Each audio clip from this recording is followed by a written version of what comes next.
Hospital में रूही का चेहरा देखते ही नाहर अपनी पत्नी रूही को पहचान लेता है और तुरंत कस कर गले लगा लेता है। उसे आज ये पता चलता है कि जिसे वो इतने दिनों से अपने आसपास महसूस कर रहा था और जो उसके ही घर में राहत के नाम से रह रही थी, जिसे वह खुद एक्सीडेंट होने पर हॉस्पिटल लेकर आया था, वो कोई और नहीं बल्कि उसकी अपनी पत्नी रूही थी, जो दादी के साजिश की वजह से उससे दूर हुई थी। दोस्तों, अगर आप भी रूही से प्यार करते हैं तो इस वीडियो को एक लाइक करें और चैनल को भी सब्सक्राइब करें और कमेंट बॉक्स में आई लव रूही जरूर लिखें। हॉस्पिटल के उस ठंडे और तेज रोशनी वाले कमरे में समय जैसे थम सा गया था। मशीनों की लगातार आती बीप की आवाज और दवाइयों की गंध के बीच नाहर स्ट्रेचर के पास खड़ा था। उसकी सांसें तेज थीं और आंखों में एक अजीब सा डर तैर रहा था। जिस लड़की को वह सड़क से उठाकर यहाँ तक लाया था, जिसे वह सिर्फ एक अजनबी समझ रहा था, आज उसी का चेहरा उसके सामने पूरी तरह बेनकाब था।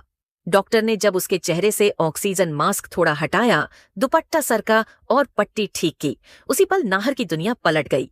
उसकी आंखें फटी की फटी रह गईं, दिल जोर से धड़क उठा और होंठों से बस एक ही नाम निकला, रूही।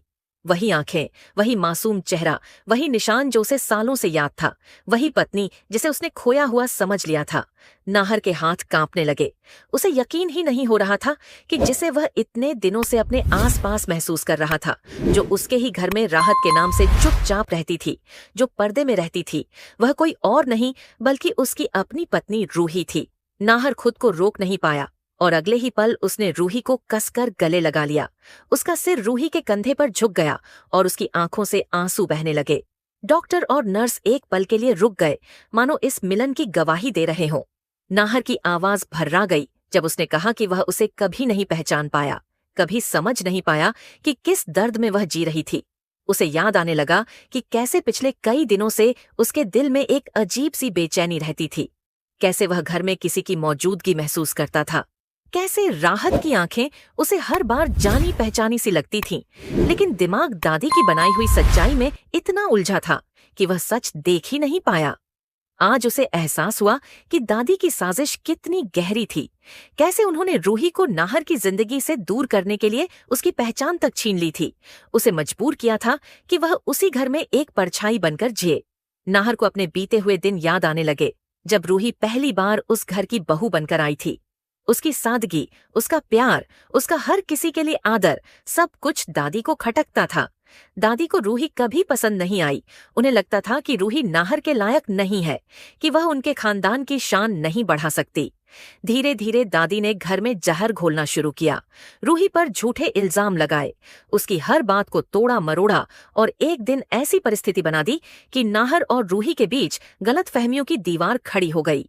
उसी दीवार के पीछे दादी ने रूही को घर से बाहर करवा दिया और फिर उसी रूही को राहत बनाकर वापस उसी घर में ला खड़ा किया, ताकि नाहर कभी सच न जान पाए और उनकी मर्जी से शीतल से उसकी शादी करवाई जा सके।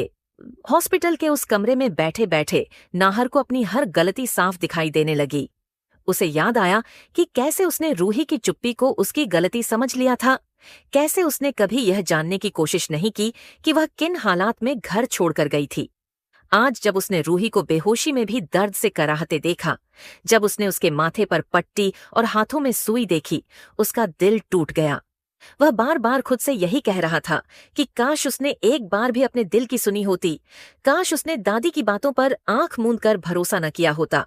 उसने रूही के माथे पर हाथ फेरते हुए उसे माफी मांगी और वादा किया कि अब वह कभी उसे अकेला नहीं छोड़ेगा। थोड़ी देर बाद रूही को होश आने लगता है। उसकी पलकों में हल्की सी हरकत होती है और नाहर तुरंत उसका नाम पुकारता है।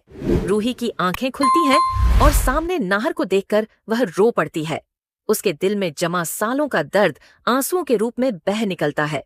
वह कांपती आवाज में कहती है कि उसने हर दिन नाहर को याद किया, हर पल उसके लौटने की उम्मीद रखी, लेकिन दादी के डर और मजबूरी के चलते वह सच नहीं बता पाई। उसने बताया कि कैसे दादी ने उसे धमकाया था कि अगर उसने नाहर के सामने अपनी पहचान खोली तो नाहर को झूठे केस में फंसा दिया जाएगा। इसी डर में वह राहत बनकर जीती रही, अपने ही पति के घर में एक अजनबी की तरह। नाहर ये सब सुनकर अंदर से टूट जाता है। उसे अब साफ दिख रहा था कि यह सिर्फ एक हादसा नहीं था, बल्कि दादी की साजिशों का नतीजा था। उसी वक्त उसे यह भी एहसास होता है कि रूही का एक्सीडेंट भी शायद इत्तेफाक नहीं था।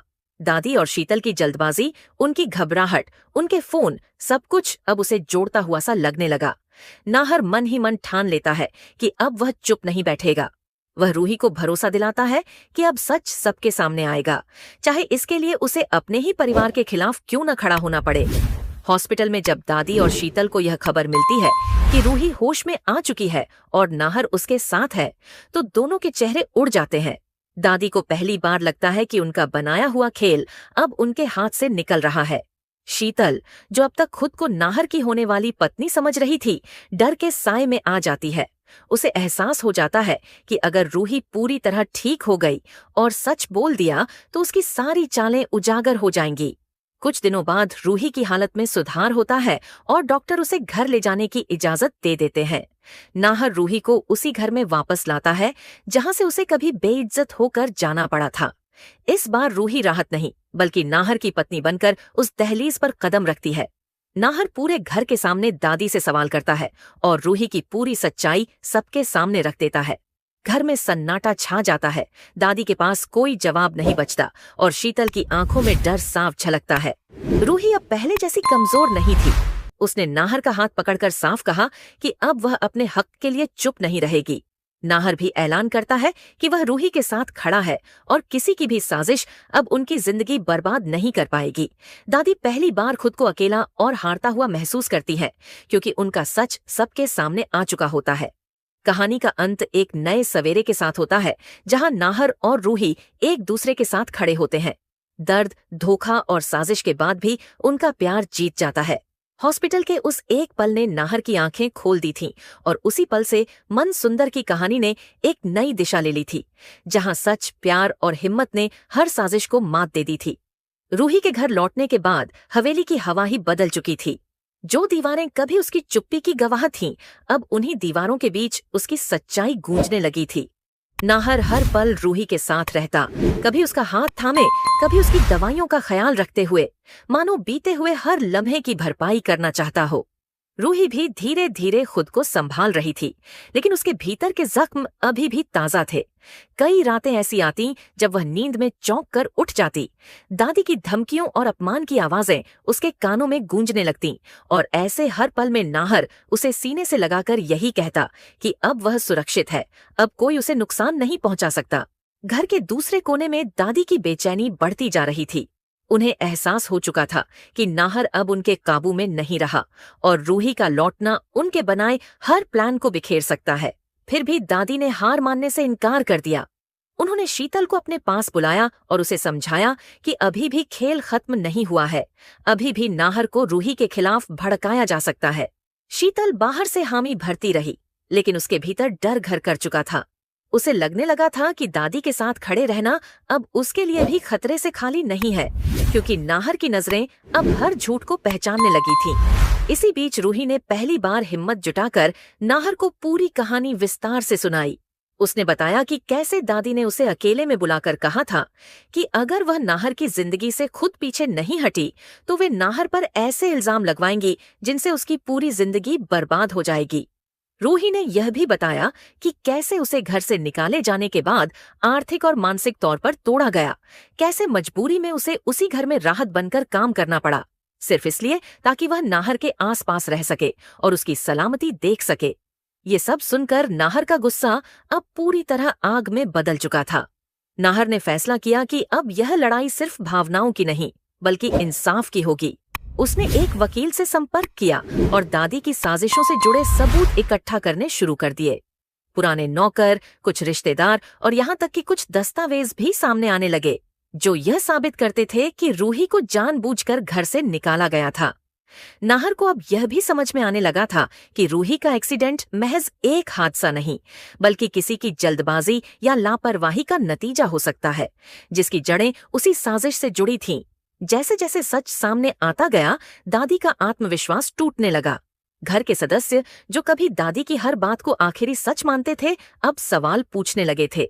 शीतल खुद को पूरी तरह अलग थलग महसूस करने लगी थी, क्योंकि नाहर ने उससे साफ कह दिया था कि उसकी जिंदगी में अब उसके लिए कोई जगह नहीं है। रूही, जो कभी चुप रहकर सब सहती रही थी, अब नाहर के साथ कंधे से कंधा मिलाकर खड़ी थी। उसकी आंखों में अब डर नहीं, बल्कि एक नई चमक थी, उस औरत की चमक जिसने अपने दर्द से ताकत पैदा कर ली थी। कहानी एक बार फिर उसी हॉस्पिटल की याद दिलाती है, जहां एक हादसे ने न सिर्फ रूही की जान बचाई, बल्कि नाहर की आंखें भी खोल दी। अब आगे की राह आसान नहीं थी, लेकिन रूही और नाहर दोनों जानते थे कि साथ मिलकर वे हर साजिश, हर झूठ और हर जुल्म का सामना कर सकते हैं। यह सिर्फ उनकी प्रेम कहानी नहीं रही थी, बल्कि एक ऐसी लड़ाई बन चुकी थी जहां सच और आत्मसम्मान की जीत तय थी, चाहे रास्ता कितना ही कठिन क्यों न हो।